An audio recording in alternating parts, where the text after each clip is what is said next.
मुझे कमेंट किया था, भद्दा कमेंट किया था, उसकी बेटी ख़त्म हुई थी। मैं उस टाइम तो नहीं पूछूंगी क्योंकि वो खुद दुख में थी। मैं उसकी तरह हेलो दोस्तों, welcome back to my channel. ये जो व्लॉग है ये है 10th मई का, और कुछ व्लॉग में मैंने गलत डेट मेंशन कर दी, उसके लिए सॉरी। ये मई का मंथ चल रहा है तो मॉर्निंग का टाइम है। मैंने मशीन लगा रखी है, बहुत ज़्यादा कपड़े हो रहे थे धुलने के लिए। और यहाँ पे मैं बना रही हूँ सुबह की चाय। तो बस चाय बन चुकी है, हम लोग चाय पियेंगे। व्लॉग को एंड तक देखिएगा क्योंकि आज उस लेडीज़ की हकीकत मैं आपको बताने वाली हूँ। आने वाले व्लॉग्स में मैं बहुत सारी चीज़ें आपके साथ शेयर करूँगी। तो बस यहाँ पे चाय बन गई है। उसके बाद में मैंने घर के सारे काम किए क्योंकि कोई भी नहीं है घर पे, मैं और मेरे हस्बैंड ही हैं। तो सारे काम मैंने कर लिए हैं और उसके बाद में क्लीनिंग वगैरह। उसके बाद में मैं अभी नहा के पूजा करके आ गई हूँ किचन में। तो किचन में मैं बना रही हूँ दाल, क्योंकि दाल चावल खाने का मन है और बहुत लाइट खाना खाने का मन कर रहा है। तो बस यहाँ पे मैंने मिक्स दाल को भिगो के रख दिया था, तब तक मैंने राइस बना लिए और यहाँ पे दाल लगा दूँगी।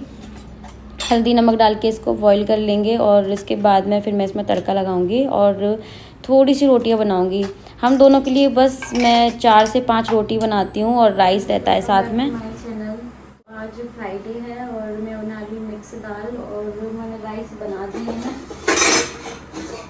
राइस बन चुके हैं, बस दाल बना रही हूँ और रोटी बनाऊँगी। थोड़ी सी रोटी बनाऊँगी इनके लिए क्योंकि मैं तो बस दाल चावल ही खाना है मेरे को। तो बस अभी पूजा कर रही हूँ। आज है अक्षय तृतीया, तो आप सभी को अक्षय तृतीया की हार्दिक शुभकामनाएं। कपड़े धुल दिए मैंने, नहा लिया, घर के काम कर लिए, मैंने झाड़ू पोछा वगैरह सब कर लिया। मैं और बस मेरे हस्बैंड ही हैं और कोई नहीं है। और मैं ससुराल से वापस आ गई थी 6 तारीख को। जिस दिन विदाई थी ना उसी दिन आ गई थी मैं, रात के टाइम 9 बजे। और जो यहाँ पे मेरे साथ रहते हैं जेठानी वगैरह वो अभी तक नहीं आई हैं, तो मैं अकेली ही हूँ इतने दिनों से।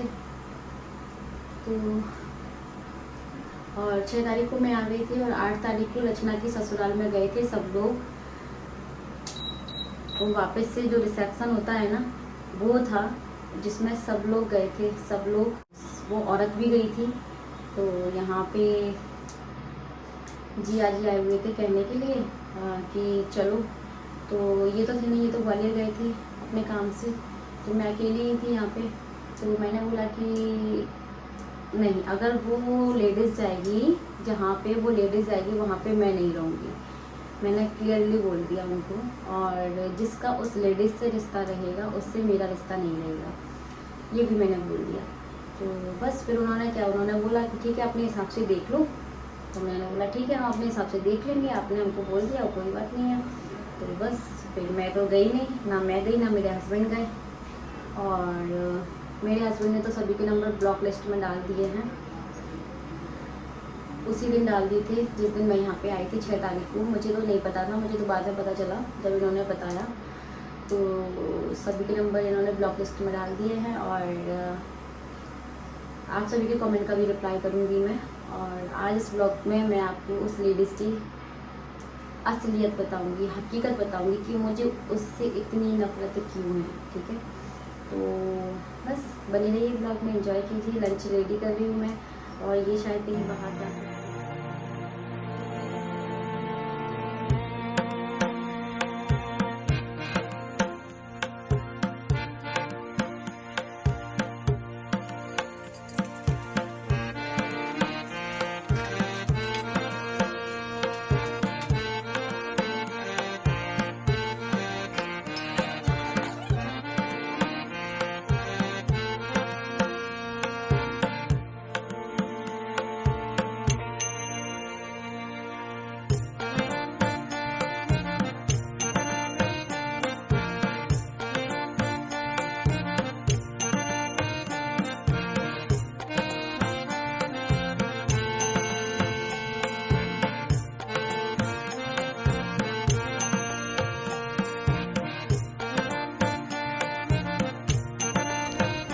तो मेरा खाना बन चुका है। बस यहाँ पे मैं अब अपनी प्लेट लगा रही हूँ क्योंकि इन्होंने तो खाना खा लिया है। तो मैंने दाल चावल और मिक्स दाल बनाई है और रोटी बनाई है और उसके साथ में थोड़ा सा सैलेड है और मैंने कुछ मिर्ची थी जो फ्राई की है बेसन में। तो वो रखूँगी। तो ये था मेरा लंच। ये देखिए थोड़ा सा मैंने अचार भी रखा है क्योंकि दाल चावल के साथ आम का अचार तो बहुत टेस्टी लगता है। सैलेड में बस मैंने टमाटर ही रखा है। चलिए खाते हैं, मिलते हैं आपसे। तो राधे राधे, जय श्री कृष्णा, जय श्री श्याम। और अभी 6:30 बज रहे हैं इवनिंग के। आज लाइट नहीं थी सुबह से, पता है। अभी फिर लाइट, मैंने इनको बगल वालों को बोला तो लाइट ना थोड़ा सा फॉल्ट हो गई थी, तो वो थोड़ा सा ठीक करके आए। हमारी लाइट ऐसे गड़बड़ हो जाती है, ये भी नहीं है घर पे तो मैं उनको बोलती, तो मैंने उनको बोल के करवा लिया ठीक। और भगवान जी का मैं बहुत बहुत शुक्रिया करती हूँ। मैं भगवान जी को बहुत मानती हूँ, मैं बहुत आस्था रखती हूँ, इसलिए मैं किसी से नहीं डरती। मुझे पता है कि मेरे साथ जो होगा, जो हो रहा है, वो सब कुछ मेरे भगवान जी देख रहे हैं और वो सब संभाल लेंगे। बस अपने अच्छे कर्म करते रहिए, है ना। रास्ते अपने आप खुलते जाते हैं। जो अच्छा करते हैं ना, उनके साथ कभी बुरा नहीं होता। तो मेरी एक ही जेठानी थी सबसे पहले, वो अब इस दुनिया में नहीं है और भगवान उनकी आत्मा को शांति दे। वो इस दुनिया में नहीं है, मैंने उनको नहीं देखा, बस मैंने उनके बारे में सुना है और वो बहुत अच्छी थी और होंगी। तो उसके बाद आपको पता ही है कि उसके बाद ये 2 भाई तो आपको देखते ही हैं, है ना। तो वो बेचारी ख़त्म हो गई क्योंकि वो प्रेग्नेंट थी। ख़त्म वो कैसे हुई है, मैंने शायद आपको एक बार बताया भी है। वो प्रेग्नेंट थी तो उनके बेबी जो है वो नहीं हो पाए थे उस टाइम पर ही। वो मतलब लास्ट टाइम चल रहा था उनका, उस टाइम पर वो, मुझे नहीं पता कैसे क्या हुआ उनके साथ में, वो ख़त्म हो गई। और शायद उनकी एक बच्ची जो है वो, एक बेटा एक बेटी थी उनके पेट में, तो बेटी तो हुई थी, बेटा जो पेट में ख़त्म हो गया था। बेटी हुई थी कुछ महीने, वो बेचारी जिंदा रही, उसके बाद फिर वो भी चली गई। तो ऐसे करके मतलब उनका तो सब कुछ चला गया। अब इन्होंने की है दूसरी शादी। मैंने आज तक जिक्र नहीं किया इस चीज़ का, आज मैं जिक्र कर रही हूँ। उन साहब ने की है दूसरी शादी और उनने दूसरी शादी की, उसके आज उनकी शादी को 8-9 साल तो हो गए होंगे। उनको ससुराल वालों ने अपने घर में नहीं घुसाया था। अब रीज़न वो जानते हैं, मैं यहाँ पे नहीं बताना चाहती हूँ, ठीक है। मैं ज़्यादा डिटेल में नहीं जा रही हूँ, सिर्फ आपको अपनी बातें बता रही हूँ मैं, ज़्यादा उनकी डिटेल में मुझे जाना नहीं है। जो मेरे साथ हुआ है मैं वही आपके साथ शेयर कर रही हूँ। उनको, उस औरत को उन्होंने 8-9 साल अपने घर में नहीं घुसाया। भांजी की शादी में वो एंटर हुई हैं ससुराल में, उससे पहले उन्होंने क्या क्या कारनामे किए हैं मैं वो बताती हूँ। भैया मुझे पता चला, मैं दिल्ली में थी, इन्होंने शादी की थी, इनकी एक बच्ची भी हुई थी, बेटी हुई थी इनकी दूसरी बीवी से। तो उसका बर्थडे था, तो इन्होंने बुलाया। कोई भी नहीं आता इनके घर पे, ठीक है। इनको कोई नहीं बुलाता था, ना कोई इनके यहाँ पे आता जाता था। तो इन्होंने बुलाया हमको, तो हम दिल्ली से आए थे। अब जब उस टाइम पे हमारे पास ओमनी वैन थी, ओमनी वैन से हम लोग आए थे। उस लड़की के लिए कपड़े लेके भी आए थे, खिलौने लेके भी आए थे। उसके बर्थडे में भी हम आए थे, ठीक है। उसके बर्थडे में आए, सब कुछ हुआ, वापस चले गए। उसके बाद मेरी, हाँ, तब मुझे लगा कि भैया ये लेडीज़ अच्छी है ना। तब तो हम उसको पहचानेंगे नहीं कि वो कैसी है। वो 2 चाल चल रही थी, एक मेरे साथ और एक ससुराल वालों के साथ। अच्छा, वो घर में तो भले ही नहीं बुला रहे थे, लेकिन उनकी कांटेक्ट में तो सारे के सारे थे, सारे के सारे कांटेक्ट में थे। बातें उनके शुरू से ही होती हैं, पहले दिन से होती होंगी। तो अब जब मेरी मम्मी ख़त्म हुई तो मैं उसकी बेटी के बर्थडे में आई, ठीक है। आप लोग ध्यान से सुनना। मेरी माँ ख़त्म हुई तो मेरे ससुराल तरफ से, भले ही मेरे मायके वालों से इनका कोई रिश्ता नहीं है, लेकिन मेरे से तो है ना रिश्ता, मैं तो उनकी बहू हूँ ना। तो इनको एटलीस्ट मुझे तो एक फ़ोन करना चाहिए था। कितना भी लड़ाई झगड़ा हो जाए, जब कोई ख़त्म होता है, तो जब कोई दुख में होता है तो उसको हम सुख कहते नहीं है कि सुख में नहीं, एक बार दुख में हमें ज़रूर किसी के काम में आना चाहिए, है ना। वो ही इंसानियत होती है। सुख में तो सभी लोग काम में आते हैं, दुख में शायद ये कुछ लोग आते हैं। और दुख का ही जो साथ में रहता है ना, उसको ही देखा जाता है। सुख में तो भीड़ भाड़ बहुत रहती है।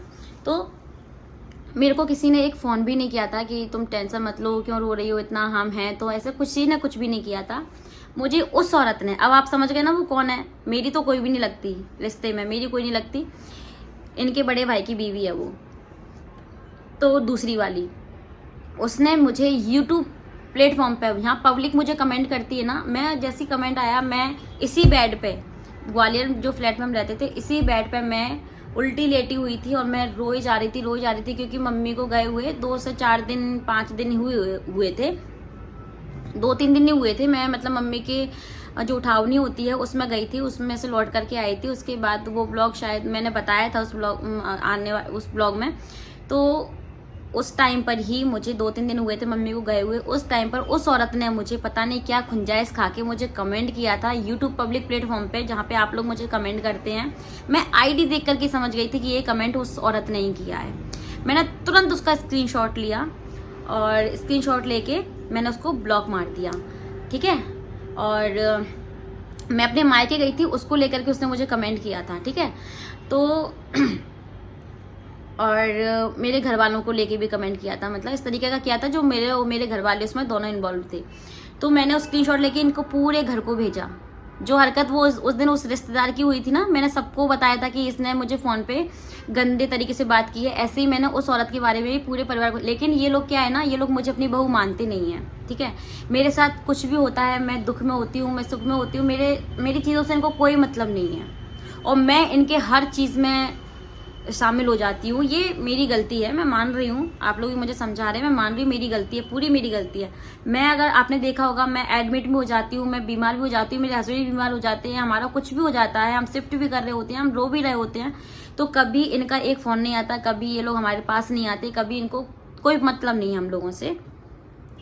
तो इसने मुझे उस टाइम पे कमेंट किया, मैंने स्क्रीनशॉट भेजा। इन्होंने, किसी ने भी उस औरत से पूछना जरूरी नहीं समझा कि तूने उसके दुख के समय में ये कमेंट क्यों किया था। अब उस दिन का, ठीक है, वो कमेंट किया मैडम ने, मैंने स्क्रीनशॉट सबको भेज दिया, बात वहीं ख़त्म। मैं अपने तो दुख में थी ही, मैंने उस टाइम पे इतना गौर नहीं किया।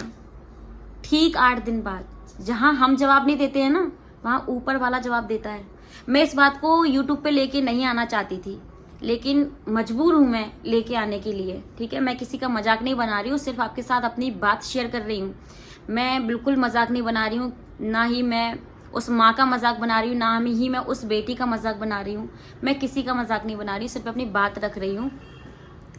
ठीक 8 दिन के बाद दोस्तों, मैंने कुछ नहीं बोला उस औरत को, और यहाँ तक कि मेरे पास इतना भी समय नहीं था, मैं इतनी ज़्यादा कष्ट में थी, इतनी ज़्यादा मम्मी की यादों में थी कि मेरे दिल से बद्दुआ भी नहीं निकली होगी उस औरत के लिए, ठीक है। उस कमेंट को देख के मैं भूल गई थी सारी चीज़ें। मैं बहुत रोई उसका कमेंट पढ़ के, और मैं इनको भी बहुत कुछ बोली, लेकिन मैंने ऐसे दिल से कुछ भी नहीं बोला था। लेकिन ठीक 8 दिन के बाद मेरे हस्बैंड उस लड़की, वो उसकी जो छोटी सी लड़की थी, 1-2 साल, यहाँ पहला बर्थडे मन चुका था, मतलब 1-1.5 साल की थी, 2 साल की थी वो, पहला बर्थडे मन गया था, मैं खुद आई थी उसके बर्थडे में। वो एडमिट रही उसकी लड़की हॉस्पिटल में, तो मेरे हस्बैंड उसके साथ में रहे, ठीक है। 2-3 दिन डॉक्टर से बातचीत की, क्या हुआ उसको, अचानक से बीमार हुई, उसको एडमिट करवा दिया गवर्नमेंट हॉस्पिटल में। मेरे हस्बैंड, भगवान की कृपा से, भगवान का आशीर्वाद से, उनकी बहुत अच्छी पहुंच है हर जगह, तो वो अच्छे से उसका ट्रीटमेंट चल रहा हॉस्पिटल में। लेकिन वो लड़की नहीं बच पाई, ठीक है। क्या हुआ, उसने मुझे कमेंट किया, मेरी माँ के दुख में एक बेटी इतना रो रही थी, इतना कष्ट में थी, उसने एक बेटी को कमेंट किया, इतना भद्दा कमेंट किया था, मैं यहाँ पे बताना नहीं चाहती हूँ, समझ जाइए आप लोग। ठीक 8 दिन के बाद भगवान ने उसको जवाब दिया। इसलिए मैं आपके साथ इसलिए शेयर कर रही हूँ कि किसी के लिए भी आप बुरा मत सोचिए, ना करिए, जो जैसा है उसको वैसा ही रहने दीजिए, किसी को मत समझाइए, क्योंकि जैसा करोगे वैसा भरोगे, और ऊपर नहीं यहीं भरोगे, पहले यहीं भरोगे, ऊपर बाद में जाओगे। तो वो लड़की जो बेचारी, वो ख़त्म हो गई, मुझे बहुत दुख है उसके लिए, अभी भी है, भगवान उसकी भी आत्मा को शांति दे। और क्योंकि करनी उसकी माँ की है, उस बेटी का उसमें कोई कसूर नहीं था। अब मैं अपने दुख में तो रो ही रही थी, मेरे आंसू सूखे ही नहीं थे। मैं घर में 8 दिन हुए थे मम्मी को गए हुए, तो समझिए मेरा क्या हाल था। मैं महीनों तक मम्मी को याद करके रोती रही हूँ। तो ये मेरे पास आए और मेरे को बोले, रात को 10, साढ़े 10 नहीं 12 बज रहे थे, 12 बजे का टाइम था। बोला, अंजलि उसके पास कोई भी नहीं है, चलो अपन चलते हैं। मैंने बोला, आपको याद नहीं है कि उसने मुझे कैसा कमेंट किया था, मैं नहीं जा रही उसके घर। मैंने ऐसे ही बोला था, लेकिन इन्होंने मुझे बस इतना ही बोला, इंसान हो ना तो इंसानियत के नाते चलो। उसके पास कोई भी नहीं है, वो रो रही है घर पे, वो रो रही है, उसका रोना दिखा सबको, ठीक है। मैं जिस हालत में थी उस टाइम पे मैंने कोई व्लॉगिंग नहीं की, कुछ भी नहीं किया, मैं ब्लॉग बनाती थी।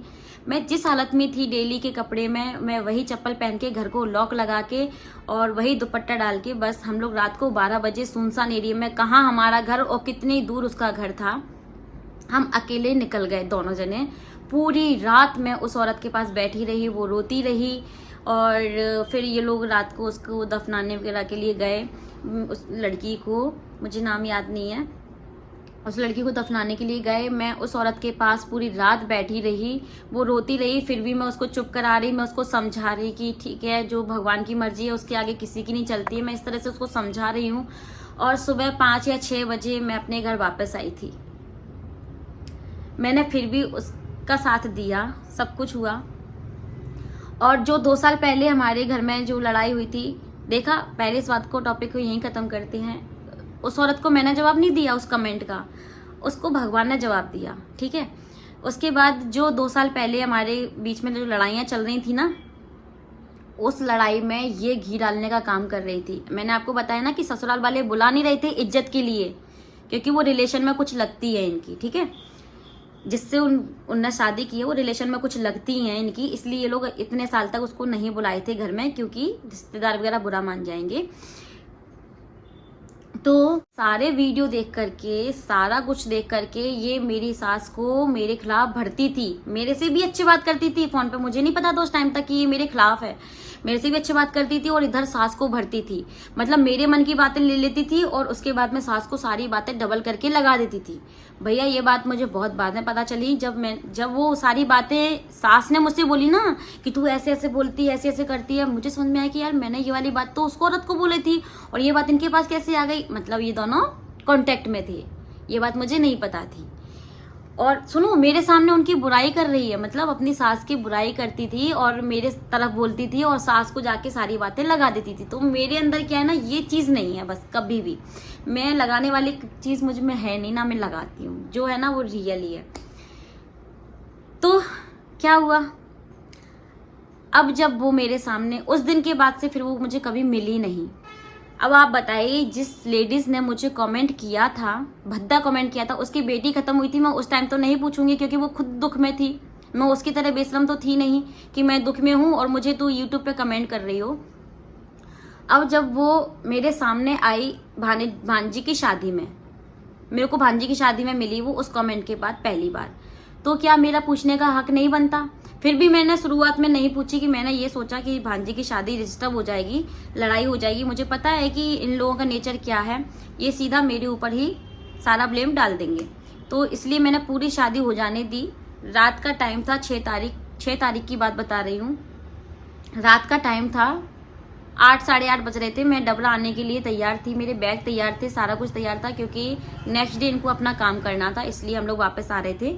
बस आते टाइम पे मैंने उस लेडीज से सिर्फ इतना पूछा, और बहुत अच्छे से पूछा, जैसे मैंने उस रिश्तेदार से पूछा था ना, वैसे ही मैंने उससे पूछा कि आपने मुझे यूट्यूब पे कमेंट क्यों किया था, मेरी क्या दुश्मनी थी आपसे। बस इतनी सी बात को लेकर के मेरे जेठ वहाँ पे थे, मेरे ससुर वहाँ पे थे और उसका पति भी वहाँ पे था, मेरे हस्बैंड भी वहाँ पे थे, क्योंकि ये जो व्यवहार वगैरह आता है ना न्योते वगैरह का, उसका हिसाब किताब लगाया जा रहा था। तो सारे लोग थे, इसलिए मैंने सबके सामने पूछा था, क्योंकि अकेले में पूछती ना तो वो औरत झूठ बोल जाती, इसलिए मैंने सबके सामने पूछा था कि सब लोग सुन सके कि मैं कैसे पूछ रही हूँ, कैसे बात कर रही हूँ। नहीं तो बाद में मुझे बोलेंगे कि तुमने बदतमीजी से बात की होगी, क्योंकि सब लोग मुझे ही गलत समझते हैं। सबके सामने मैंने उससे बस एक ही चीज पूछी कि तुमने मुझे कमेंट क्यों किया था। भाई झूठ पे झूठ, झूठ पे झूठ, झूठ पे झूठ बोली वो औरत, और ये पूरा घर मेरे और मेरे हस्बैंड के ऊपर। बस हो गया। उसके बाद मेरी सास ने तो इतना सुनाया, इतना बोला, इतना गंदे गंदे तरीके से, इतनी गंदी लैंग्वेज। फिर आप समझिए कि जिसको फिर जैसी लैंग्वेज समझ में आती है ना, उसको वैसी लैंग्वेज में हमें समझाना पड़ता है। लेकिन वो लास्ट फाइट है थी मेरी इनके साथ में। उसके बाद मैं खुद बोल रही हूँ कि मैं हारी हूँ, मैं हार गई, मैं हार गई उन लोगों से, मैं हार गई अपनी ससुराल फैमिली से, मैं हार चुकी हूँ इनके घर वालों से। मैं आगे से किसी के भी सुख में, किसी के भी दुख में और किसी भी मैटर में इन्वॉल्व नहीं रहूँगी। मेरी खुशियाँ मेरे साथ रहेंगी, उनकी खुशियाँ उनको मुबारक। मुझे बिल्कुल भी दुख नहीं है, मुझे इस चीज़ से कष्ट नहीं है कि वो ससुराल में एंटर, ये सब लोग, वो लेडीज़ क्या बोल रही है, बोला मैं इस घर में आ गई इसलिए तुमको कष्ट हो गया। मुझे बिल्कुल कष्ट नहीं है, क्योंकि वो घर मेरा नहीं है। जब उन लोगों ने मुझे अपनाया ही नहीं है तो मेरा घर कैसे हुआ, है ना। तो मुझे उस चीज़ से बिल्कुल दिक्कत नहीं है कि वो उस घर में आई। बिल्कुल आइए, वेलकम है आपका, वो बुला रहे हैं तो बिल्कुल आइए। लेकिन तुमने मुझे यूट्यूब पे कमेंट किया था, इसलिए मैंने पूछा, और जब मैंने पूछा तो पूरे घर वाले मेरे और मेरे हस्बैंड के ऊपर आ गए। और सारी पुरानी बातें, बहुत सारी पुरानी बातें, और जो नई बातें हैं वो मैं अभी आपके साथ शेयर नहीं कर रही हूँ। जब टाइम आने पे आपको वो भी शेयर करूँगी कि मुझे कितना कुछ सुनाया। तो ये था दोस्तों, जैसी करनी वैसी भरनी। मैं भगवान पे विश्वास रखती हूँ, भगवान की पूजा करती हूँ, अर्चना करती हूँ, ऐसे ही नहीं करती हूँ।